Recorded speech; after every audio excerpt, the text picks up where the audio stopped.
नमस्कार दोस्तों, मैं अंकुर उपाध्याय स्वागत करता हूं आप सभी का एक बार फिर से अपनी नई वीडियो में।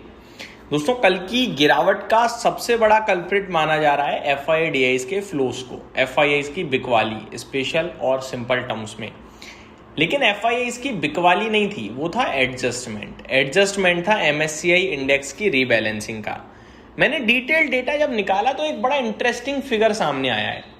टोटल 8,000 करोड़ का जो आउटफ्लो इनफ्लो में गैप है वो 8,000 करोड़ माइनस का है। और अगर आप नोटिस करो एफआईआईज की सेलिंग और डीआईआईज की बाइंग में जो गैप है वो 5,000 करोड़ के समथिंग है। यानी मोटा मोटा गैप तो यही है, ओवरऑल 3,000 करोड़ एक्स्ट्रा बेच दिया होगा और क्या है। तो कल जो सेलिंग फिगर आया है ना, उसमें यही रीजन है एक्चुअली में। अब आप, मैं, हम सब एक चीज बहुत अच्छे से जानते हैं, एमएससीआई इंडेक्स की रीबैलेंसिंग हर दिन नहीं होती है। तो जो चीज हर दिन नहीं है और किसी चीज की वजह से पर्टिकुलर गिरावट है तो फिर उसी दिन भूल जाना चाहिए ना, क्यों इतना मार्केट को दोष देना। मैं आपके साथ डिटेल शेयर करना चाहूंगा क्योंकि 2-3 मैचेस मिले हैं। एक तो सेलिंग का फिगर, ठीक है। दूसरा आप देखो, कल अचानक अदानी टोटल गैस का शेयर टूटा है, ठीक है। और मैं डिटेल जब पढ़ रहा था तो I think Adani Total gas ही है, जहां तक मुझे लगता है। नहीं, अदानी एनर्जी सॉल्यूशन है। अदानी एनर्जी सॉल्यूशन है जो कैंडिडेट बनने वाला था एमएससीआई इंडेक्स की रीबैलेंसिंग का, बट नहीं बना। उसकी वजह से अदानी एनर्जी सॉल्यूशन में भी एक गिरावट देखने को मिली है हम सभी को एट द एंड। ये भी एक कारण है। अगर आप नोटिस करो, डेज लो पे बंद हुआ है अदानी एनर्जी सॉल्यूशन, 0.25% गिरकर।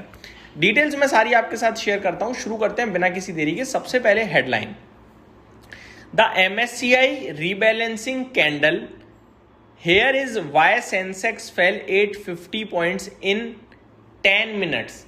10 मिनट में 850 पॉइंट सेंसेक्स क्यों गिरा है? उसका रीजन जो है वो रीजन है आपका एमएससीआई इंडेक्स की रीबैलेंसिंग। एक बड़ा इंटरेस्टिंग फिगर भी यहां पे लिखा है, वो भी बताना चाहूंगा। While India enjoyed a surge in its weight in MSCI Emerging Market Index between 2020 and 2024, rising to about 20% in July 2024, is expected to come down to 11.2% after the latest MSCI rebalancing as per IIFL Capital। आपको भारत की situation समझ में आएगी क्या है।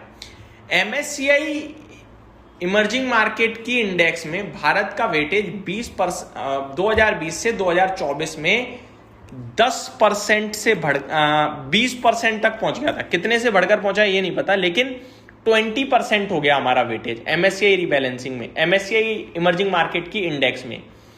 जुलाई 2024 में हमारा weightage 20% था एमएससीआई इमर्जिंग मार्केट की इंडेक्स में, यानी पूरी दुनिया के शेयर से वहां हमारा वेटेज है 20%। ताकत, वही वेटेज घटकर पता है कितना रह गया है हमारा? 11-12%। आईआईएफएल कैपिटल की माने तो इनफैक्ट करंट डेटा शो कर रहा है 12% है हमारा, 12.3%। ये लास्ट टाइम फरवरी में हमारा जब रीबैलेंसिंग हुई थी तो 12.4% था, वहां से अभी घटा ही है। तो हमारा वेटेज लगातार कम क्यों हो रहा है? क्योंकि हमारी परफॉर्मेंस अच्छी नहीं आ रही है। अब मैं आपके साथ डिटेल शेयर करता हूं कि हुआ क्या है। एक बार सेंसेक्स की बात करते हैं।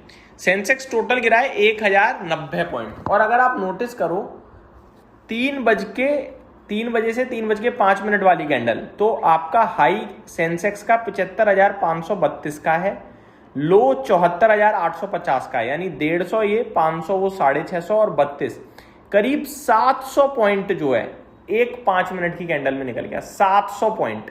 और यही वो समय होता है जब रीबैलेंसिंग होती है, 3 बजे से 3:20 पे। तो ऑब्वियस है ये रीबैलेंसिंग का समय था, ठीक है। अब मैं आप सभी के साथ रीबैलेंसिंग की डिटेल शेयर करता हूं। सबसे पहले डिटेल शुरू करूं तो 4 स्टॉक्स ऐड हुए हैं, 4 स्टॉक्स बाहर हुए हैं। कौन कौन से ऐड हुए हैं वो बताता हूं।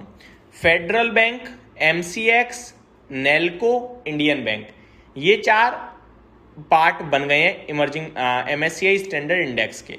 4 रिमूव हुए हैं। कौन से? ह्यूंडई मोटर्स, जुबलिएंट फूडवर्क्स, कल्याण ज्वेलर्स, आरवीएनएल, ठीक है। इंडिया का overall stock count MSCI standard index में 165 ही रहा और वेट रफली 12.3% के आसपास स्टेबल रहा। पहले 165 शेयर्स थे, अभी भी 165 ही हैं। 4 बाहर गए, 4 अंदर आए, तो काउंट सेम रहा। पहले 12.4% वेट था, अभी 12.3% है। सिमिलर है, लेकिन 0.1% कम ही हुआ है, ज्यादा नहीं हुआ। ठीक है।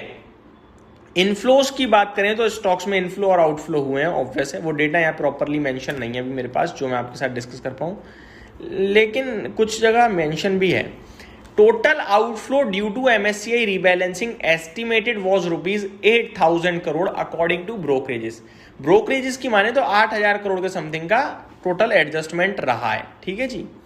आगे बात करें, आउटफ्लो है यानी बाहर कम हुआ है, ज्यादा नहीं है, इसीलिए हमारा बाजार भी शायद गिरा। आगे यहाँ पे कुछ और भी डेटा लिखा है। हाँ जी, लिखा है। अगर नुवामा रिसर्च की माने तो 491 मिलियन डॉलर्स का इनफ्लो आया है फेडरल बैंक में, 373 मिलियन डॉलर्स का MCX में, 308 मिलियन डॉलर्स का नेल्को में, 209 मिलियन डॉलर्स का इंडियन बैंक में। ये इनफ्लो हो गया क्योंकि इंक्लूड हुए हैं। वहीं आउटफ्लो की बात करी जाए तो यहाँ पे सबसे पहले मैं आपको बताना चाहूंगा, Hyundai मोटर में 281 मिलियन डॉलर्स का, जुबिलियंट फूड में 161 मिलियन डॉलर्स का, कल्याण ज्वेलर्स में 137 मिलियन डॉलर्स का और 136 मिलियन डॉलर्स का RVNL में। ये एक्सपेक्टेड है, फैक्ट नहीं है, ब्रोकरेज हाउसेस की है ये। तो ये पूरी की पूरी कहानी थी जो मैंने आपके साथ शेयर करी। अदानी एनर्जी सॉल्यूशन को इंक्लूड करने के लिए माना जा रहा था कि ये होगा, लेकिन क्योंकि ये NSE के ASMA है इसलिए इसे ऐड नहीं किया।